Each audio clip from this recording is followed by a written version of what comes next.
오늘 여러분들과 나눌 말씀의 제목은 그러므로 형제들아 입니다. 로마서 12장 첫 구절이죠. 형제들이라고 해서 우리 여성분들을 제외하고 말하는 것이 아닙니다. 여러분 오해하지 마십시오. 우리는 약 2달 동안 구원에 관한 교리를 살펴보았습니다. 구원의 서정, 오르도 살루티스. 여러분 어떻게 좀 도움이 좀 되셨나요? 신앙생활에? 구원이 어떠한 단계를 거쳐 어떻게 완료되는지 자세히 살펴보았습니다. 구원에 관한 이해가 되셨습니까? 아니 뭐 그렇게 단계를 따져가면서 알아야 되나? 라고 생각하실 수도 있을 것입니다. 하지만 우리가 이렇게 교리를 배우고 익히는 것은 바른 믿음과 견고한 신앙을 위한 것임을 잊지 말아야 합니다. 광명의 천사로도 변장하여 오는 마귀들의 속상임은 믿는 우리까지도 넘어뜨리려 하며 믿지 않는 자들을 사망의 길로 인도합니다. 하나님의 부르심을 가려 복음을 듣지 못하게 하고 반응하지 못하게 하는 것이죠. 하지만 여러분 두려워하지 마십시오. 복음에 응답한 우리는 하나님의 완전한 보호 가운데 인내하며 구원을 완성하실 것입니다. 할렐루야. 그러므로 이제 우리는 이 땅에서도 그에 걸맞는 삶, 새로운 생명으로 살아가야 합니다. 이미 우리의 영혼은 구원받아 영원한 생명을 누리지만 이 땅에 살아가는 동안 우리는 육신의 몸을 입고 있기에 그 육신의 몸에서 벗어나는 그때까지 우리는 그러므로의 삶을 살아야 합니다. 자, 그러므로의 삶이 무엇이냐? 먼저 그러므로의 뜻은 이렇습니다. 앞의 내용이 뒤의 내용의 원인 또는 근거가 될 때 쓰이는 접속사입니다. 자, 오늘 본문 로마서 12장에서도 그러므로라고 시작을 합니다. 즉 사도 바울이 로마서를 기록하면서 1장부터 11장까지의 내용이 로마서 12장 이후에 나오는 내용의 이유와 원인, 근거가 된다는 것입니다. 따라서 그러므로의 삶이란 로마서 1장부터 11장까지의 내용을 이유와 원인 그리고 근거로서 12장 이후의 내용처럼 살아가는 삶을 의미합니다. 그럼 이해되시죠? 자, 로마서는 사도 바울이 로마에 있는 교인들을 향해 기록한 구원론의 결정판이라고 할 수 있습니다. 우리가 지금까지 살펴본 그 내용이 다 로마서에 들어있는 내용이기도 해요. 영원히 죽을 수밖에 없는 존재가 믿음으로 의롭다함을 받고, 우리 배웠죠? 칭의. 거룩하신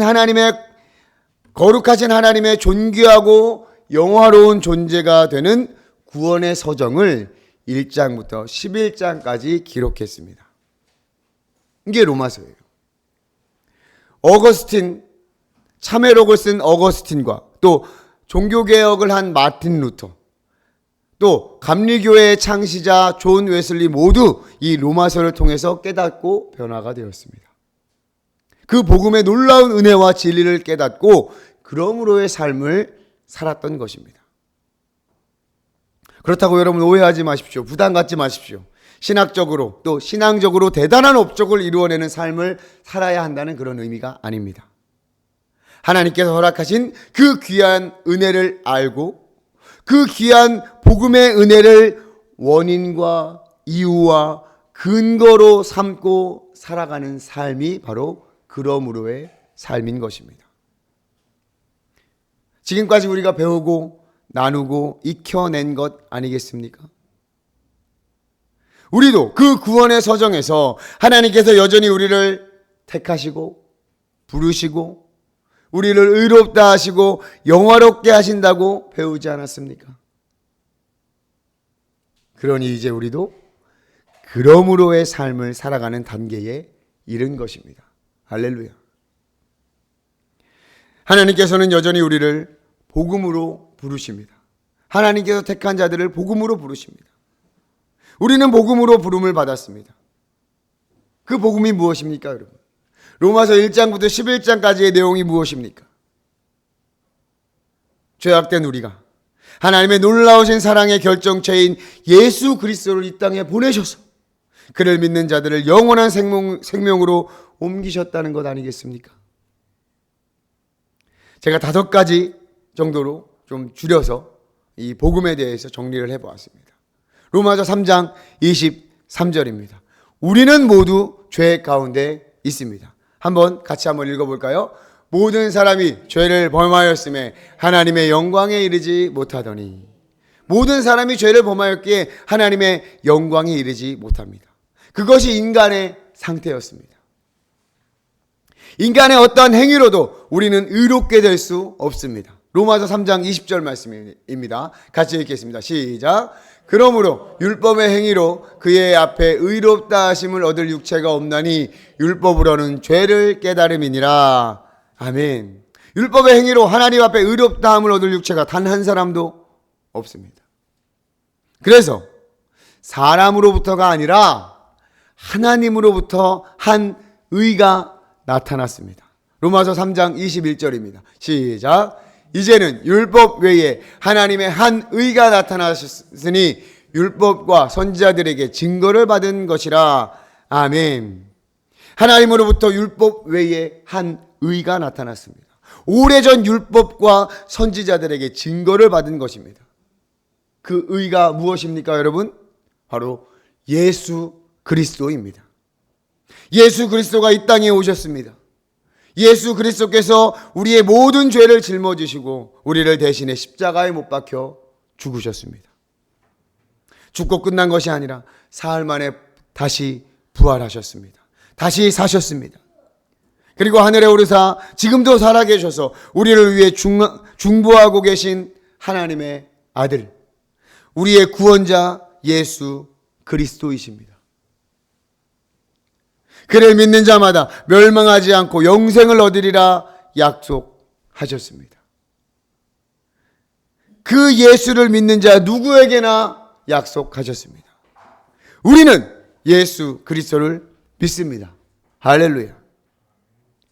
예수 그리스도를 믿음으로 의롭다함을 받습니다. 로마서 3장 28절 말씀 우리 읽겠습니다. 그러므로 사람이 의롭다 하심을 얻을 것은 율법의 행위에 있지 않고 믿음으로 되는 줄 우리가 인정하노라. 아멘. 하나님 앞에서 의롭다라고 인정되는 것은 율법의 행위에 있지 않고 오직 믿음으로 됩니다. 예수 그리스도를 믿음으로 말미암아 예수 그리스도의 온전한 의로움이 우리에게 전가된다고 했습니다. 그 전가된 예수 그리스도의 의로움으로 우리가 하나님 앞에 의롭다함을 얻게 되는 것입니다. 이 놀라운 은혜에는 변함이 없습니다. 차별이 없습니다. 이방인이나 유대인이거나 일찍 믿었던 거나 늦게 믿었거나 예수 그리스도를 믿는 누구나 보장된 하나님의 놀라운 은혜입니다. 그 무엇도 이 그리스도의 사랑에서 끊을 수 없습니다. 로마서 8장 38절과 39절 말씀입니다. 시작. 내가 확신하노니 사망이나 생명이나 천사들이나 권세자들이나 현재일이나 장래일이나 능력이나 높음이나 기쁨이나 다른 어떤 피조물이라도 우리를 우리 주 그리스도 예수 안에 있는 하나님의 사랑 안에서 끊을 수 없으니라. 아멘. 사망이나 생명이나 천사들이나 그 어떤 세상의 권세자들이나 현재일이나 장래일이나 능력이나 높음이나 기쁨이나 다른 어떤 피조물이라도 예수 그리스도의 사랑 안에서 하나님의 그 사랑 안에서 끊을 수 없습니다. 우리를 영원한 생명으로 영원한 사랑과 생명의 나라로 우리를 인도하시는 하나님의 사랑을 끊을 수가 없습니다. 할렐루야. 우리는 이 은혜를 누리는 사람들입니다. 이 은혜를 보장받은 사람들입니다. 이렇게 우리가 사랑받고 있는 사람들입니다. 믿으십니까? 여러분 확신하십니까? 더 크게 하셔야 돼요. 아멘, 아멘, 아멘. 그러니 이 은혜가, 이 사랑이, 이 복음이 우리 삶의 원인이 되며 이유가 되며 근거가 되는 것입니다. 아니 그렇겠습니까? 그렇게 살아가는 것, 그것이 바로 그러므로의 삶인 것입니다. 할렐루야. 그러므로의 삶을 살아가는 우리는 우리의 몸을 거룩한 산 제물로 드려야 합니다. 우리의 영혼은 이미 구원받았습니다. 영원한 생명을 얻었습니다. 그러나 우리는 이 땅에서 육신의 몸을 입고 살아가야 합니다. 죽음의 순간까지 우리는 이 땅에서 육의 몸을 가지고 살아가야 합니다. 우리가 살아가는 동안 예수 그리스도께서 이 땅에 오신다면 우리의 몸이 영화롭게 변화되겠지만, 그렇지 않는다면 우리는 죽음까지 이 육신과 함께 살아가야 하는 것이죠. 따라서 이 땅에서 살아가는 동안에도 우리는 구원받은 모습으로 살아갈 수 있어야 합니다. 영원한 생명을 얻은 우리의 영혼을 담은 이 육신의 그릇도 거룩해져야 하는 것입니다. 그래야 하나님께 드릴 수 있는 거예요. 거룩이란 구별됨입니다. 우리의 몸도 구별되어야 합니다. 있어야 할 곳에 있어야 하고요. 있지 말아야 할 장소에는 없어야 합니다. 너무나도 당연한 일이죠.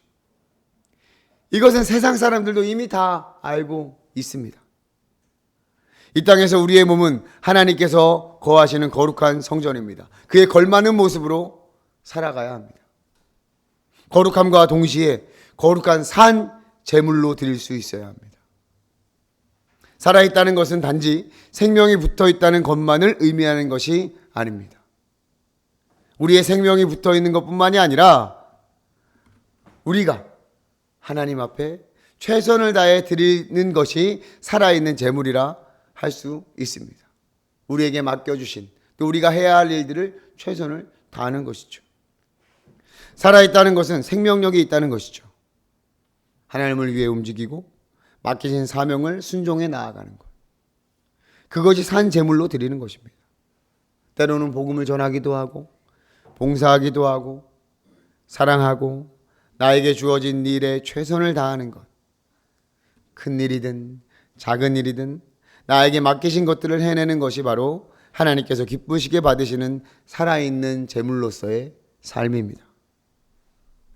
이것이 그러므로의 삶 첫 번째입니다. 그러므로의 삶은 거룩한 산 제물로 우리의 몸을 드리며 이 세대를 본받지 말고 분별할 수 있어야 합니다. 이 세대를 본받지 말라. 이 세대는 점점 우리 믿는 자들이 구별되지 않도록, 구별되기 어렵게 만들어 가고 있습니다. 기술의 발전도 엄청 빠르고 우리의 눈과 귀를 빼앗아 가는 것들도 너무나도 많습니다. 우리의 가치관은 흔들고 파괴하며 뚜렷한 기준이 없이 모호함을 이끌어내기도 합니다. 공중권세 잡은 자들은 모든 것이 가능하고 모든 것이 맞을 수도 있고 통합시키고 무질서하고 혼란으로 이 세상을 이끌어가고 있습니다. 우리는 이 세대를 본받지 말아야 합니다. 날마다 마음을 새롭게 함으로 올바른 기준으로 분별할 수 있어야 합니다. 저는 이 분별하도록 하라라는 이 명령이 얼마나 은혜가 되고 위로가 되는지 모르겠습니다. 정답을 찾아 써라. 그런 것이 아닙니다. 우리는 분별할 수 있으면 됩니다. 바른 기준을 가지고 그 기준에 합하는지 합하지 않는지 구별만 하면 되는 거예요. 바른 기준이 무엇입니까, 여러분? 우리에게 기준이 무엇입니까? 바로 하나님의 말씀입니다. 성경입니다. 변하지 않는 영원한 기준. 바로 하나님의 말씀과 뜻에 따라 분별하는 것이 그러므로의 삶입니다. 그러니 우리가 성경을 배우고 알아야 할 이유가 확실하죠. 예수 그리스도를 믿는 자, 성경과 늘 함께 해야 합니다. 마음을 새롭게 하는 방법, 올바른 기준, 우리 몸을 거룩해 하는 것, 하나님의 말씀으로 가능합니다. 따라서 그러므로의 삶은 말씀과 기도가 없으면 안 되는 삶인 것입니다. 물론 각자에게 주신 믿음의 분량과 지혜가 있습니다. 누구는 조금 빠르게 받아들이고 이해할 수도 있지만 어떤 일은 조금 더딜 수도 있습니다. 조급해하거나 창피할 필요가 없습니다. 성경에서도 각자에게 주신 믿음의 분량대로 마땅히 생각할 그 이상의 생각을 품지 말라고 권면합니다. 하나님께서 주신 믿음의 분량 안에서 지혜롭게 생각하는 것입니다. 그렇게 그러므로의 삶을 살아가면 자연스럽게 자라가고 성장하며 성숙함에 이르게 될 것입니다. 할렐루야. 이것은 절대 혼자 할 수가 없습니다. 함께 하는 거예요. 그래서 하나님께서는 귀한 공동체를 허락해 주셨습니다. 이 땅에 교회를 세우신 것입니다. 믿음의 공동체, 한 가족, 한 몸으로 만들어 놓으신 것입니다. 우리가 집에서 평안함을 얻고 회복을 얻고 쉼을 얻는 것처럼 이 믿음의 집에서 믿음의 가족들과 함께 평안함과 회복과 쉼을 얻습니다. 그리고 배움과 교육과 때로는 훈육, 그 안에서 자라감이 있습니다. 하나님께서는 교회 공동체를 통해 이러한 것들이 이루어지도록 만드셨습니다. 믿으십니까? 그렇게 우리는 함께 그러므로의 삶을 살아갈 수 있게 하신 것입니다. 우리 각자에게 주신 또 하나의 은혜는 한 몸이 되었다는 사실입니다. 본문 말씀 5절에 보니까 믿는 자들이 예수 그리스도 안에서 한 몸이 되었다는 사실은 큰 위로와 희망 또 소망을 품게 됩니다. 한 몸 안에는 여러 가지 지체가 있습니다. 하지만 같은 기능을 하는 것은 아닙니다. 서로 다른 역할, 다른 능력들이 있습니다. 그렇게 서로 연결되어 한 몸을 이루어가는 것이죠. 때로는 다른 이들의 지지와 도움을 받아야 합니다. 그래야 나에게 맡겨진 일, 내가 해야 할 일들을 할 수 있습니다. 유기적으로 서로 연결되어 있습니다. 나는 이렇게 할 테니까 너는 이렇게 해야 돼 라기보다는 자연스럽게 이루어지는 놀라운 은혜가 한 몸에서 나타나는 것입니다. 자, 우리가 바닥에 물건을 줄 때만 하더라도 손만 움직이는 게 아니에요. 눈으로 피할 것은 이거 피해서 이렇게 피해서 숙이기도 하고 허리가 숙여지고 다리가 굽혀지고 자연스럽게 발가락에도 힘이 들어가는 것과 같이 서로 연결되어 한 몸으로 자연스럽게 살아가는 것입니다. 그런데 현실은 어떻습니까, 여러분? 사실 그렇게 쉽고 자연스럽지만은 않습니다. 우리가 인정할 건 인정하자고요. 태생 자체가 한 몸, 한 지체로 우리가 만들어졌다면 좀 덜할 텐데 각자의 육신을 가진 인간들이잖아요. 자, 이론은 확신하지만 실전에서 좀 약한 부분들이 있습니다. 그렇기 때문에 저는 더욱더 이러한 그러므로의 삶을 먼저 교회 안에서 살아낼 수 있어야 한다고 생각합니다. 교회 안에서 세워가며 연습하는 거예요. 한 몸, 한 공동체에서 세워가는 법을 우리가 함께 연습하고 배워가는 거예요. 각 사람에게 주신 믿음의 분량이 다르다는 것을 기억하십시오. 연약한 존재가 있고 조금은 강한 존재가 있습니다. 분명 서로가 서로에게 도움이 되고 도전될 수 있습니다. 때로는 연약한 지체가 큰 역할을 하는 것과 같이 우리도 마찬가지입니다. 피차 권면하며 피차 배우는 거예요. 모두가 같은 기능을 가진 것은 아닙니다. 각자의 자리에서 각자의 분량대로 각자의 역할을 해내는 것입니다. 그렇게 한 몸이 되는 거예요. 뻐걱거릴 수가 있어요. 그러나 한 몸인 것은 변함이 없습니다. 예수 그리스도 안에서 한 몸이 되었습니다. 한 몸으로 세워갈 것입니다. 예수 그리스도 안에서 우리가 할 일들을 연습하는 곳이 바로 교회입니다. 5절부터 8절까지의 내용, 우리에게 주신 은사와 역할들, 그것을 연습해 나가는 거예요. 예언이면 믿음의 분수대로, 섬기는 일이면 섬기는 일로, 가르치는 일이면 가르치는 것으로, 위로하는 자는 위로로, 구제하는 자는 성실함으로, 다스리는 자는 부지런함으로, 긍휼을 베푸는 자는 즐거움으로, 긍휼을 베푸는 자는 즐거움으로. 저는 이 말이 너무나 멋지게 들리더라고요. 우리가 서로 연약하고 또 뻐걱거릴 수 있어요. 부족할 수 있어요. 그들에게 어떻게 해요? 긍휼을 베풀어 줘야 돼요. 어떻게 해요? 즐거움으로. 서로 긍휼을 베풀어 줄 수 있는 건 아니겠습니까? 연습이니까요. 긍휼을 베푸는 자는 무엇으로 하라고 합니까? 즐거움으로. 놀라운 은혜의 원리 아니겠습니까? 우리 공동체 가운데 이러한 귀한 은혜와 긍휼이 있기를 소망합니다. 즐거움이 있기를 소망합니다. 한 몸이 되는 것이 기쁜 거예요. 말씀을 준비하며 이 로마서를 기록한 사도 바울의 마음을 한번 생각해 보았습니다. 야, 어떻게 이렇게 쓸 수가 있을까?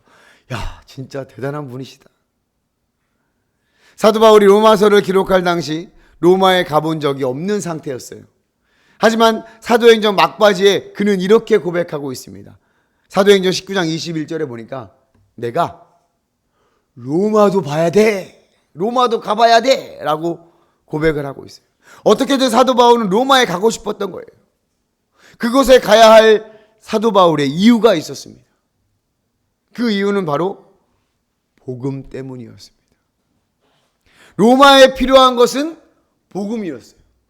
당시 로마가 정치, 경제, 사회, 문화를 주도하고 있었습니다. 모든 세상의 중심이었어요. 로마로 가면 모든 세계로 나갈 수 있는 길이 열렸고 모든 물자와 모든 지식이 다 그곳에 모였어요. 그러나 그곳에 영혼 구원은 없었습니다. 세상 좋은 것 다 로마에 있었습니다. 모든 것이 가능했고 모든 것이 풍족했던 곳이 당시 로마였습니다. 그러나 영혼 구원에 대한 대책이 없었던 거예요. 그곳에 사도 바울은 가야만 했습니다. 복음 들고 그곳에 가기를 원했습니다. 아니 어쩌면 복음이 사도 바울을 로마로 향하게 했던 것입니다. 사도 바울의 그러므로의 삶은 로마로 가야 했던 거예요. 로마의 시민권을 가진 사도 바울. 사도 바울이 가장 적임자였습니다. 로마 시민권을 가진 사도 바울이 딱이었어요. 다른 12제자들보다. 하나님께서는 이미 그를 부르시기 이전에 준비해 놓으셨습니다. 가장 좋은 길로, 가장 완전한 길로 준비해 놓으신 것입니다. 사도 바울은 어떻게 했습니까? 순종했습니다. 일부러 잡혀 들어가기까지 순종했습니다. 복음의 붙잡힘 속에 사도 바울은 자신이 해야 할 일들을 확실히 알았던 것입니다. 그는 로마를 향하여 그곳에서 그러므로의 삶을 살아야 했던 것입니다. 사랑하는 한명교회 성도 여러분, 복음의 귀한 은혜를 아는 여러분에게 도전합니다. 우리 각자에게도 이 로마가 있습니다. 내가 로마도 보아야 하리라 라는 사도 바울의 고백과 같이 우리도 선포해야 할 각각의 개인의 로마가 있습니다. 우리의 가정이 그곳이 될 수가 있습니다. 우리의 일터가 그곳이 될 수가 있습니다. 때로는 생각나는 그 영혼이, 한 영혼이 우리의 로마가 될 수가 있습니다. 그곳에 복음이 필요합니다. 그곳에서 우리가 그러므로의 삶을 살아가야 합니다. 복음이 원인이 되고 복음이 이유가 되고 복음이 근거가 되는 삶을 살아내야 합니다. 그리고 우리에게 주어진 그 로마에 우리 삶의 원인, 이유, 근거가 되는 이 복음을 심어야 할 줄 믿습니다. 하나님께서는 여전히 복음으로 택하는 자들을 부르십니다. 복음이 필요한 곳에 우리를 보내실 것입니다. 우리가 가야 합니다. 우리가 딱입니다. 우리는 이미 들었고 알고 누리고 연습하고 있습니다. 그리고 이제 가야 합니다. 나다 싶으면 가는 거예요. 나다 싶으면 가는 거예요. 각자에게 말씀하십니다. 각자에게 거룩한 무덤으로, 때로는 기쁨으로 갈 수 있게 하실 것입니다. 한 가지 명심할 것은 내가 하는 것이 아닙니다. 내가 복음을 붙들고 가는 것이 아닙니다. 내가 복음을 붙들고 가는 것이 아닙니다. 복음이 일합니다. 복음이 나를 붙들어 줍니다. 예수 그리스도의 끊임없는 중보와 하나님의 온전하신 보호와 능력의 성령님께서 함께 하십니다. 그러니 우리가 갈 수 있는 것입니다. 오래전 선지자들로부터 선포되었던 그 놀라운 사실, 하나님의 아들 독생자 예수 그리스도께서 우리를 위해 이 땅에 오셨습니다. 그리고 그의 죽으심과 부활을 통해 예수 그리스도를 믿는 누구에게나 영생을 주시는 놀라운 일을 행하셨습니다.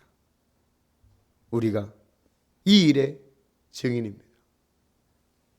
우리의 말과 우리의 행실과 우리의 삶으로 증거해낼 수 있어야 합니다. 부담스럽게 느끼실 이유가 전혀 없습니다. 이미 우리의 삶 가운데 증인으로 살아가야 할 이유와 원인, 근거가 확실합니다. 그것이 무엇입니까? 복음입니다. 우리를 부르신 삶 속에서 전할 수 있습니다. 예수 그리스도가 나에게 어떻게 하셨는지, 내가 그를 통하여 어떻게 됐는지 그대로 전하시면 돼요. 중생, 칭의, 회심, 이러한 어려운 신학적 용어를 전하는 것이 아닙니다. 이것은 차차 배우면 되는 거예요. 하지만 예수 그리스도가 우리의 구원자가 되었다는 사실, 그가 십자가에서 우리 죄를 사하시고 부활로 완전한 구원을 이루셨다는 사실, 그가 나를 영원한 생명의 삶으로 이끄신다는 사실을 우리는 당당히 전할 수 있어야 합니다. 그것이 우리의 삶의 이유이며 원인이며 근거가 되기 때문입니다. 할렐루야. 이제 우리가 이 땅에서 살아내야 합니다. 이 귀한 공동체에서 우리 연습해야 합니다. 그리고 서로 도와줍시다. 배우고 가르쳐주고 지지해주고 도와주고 멋지게 연습합시다. 그리고 각자의 로마에서 살아내십시다.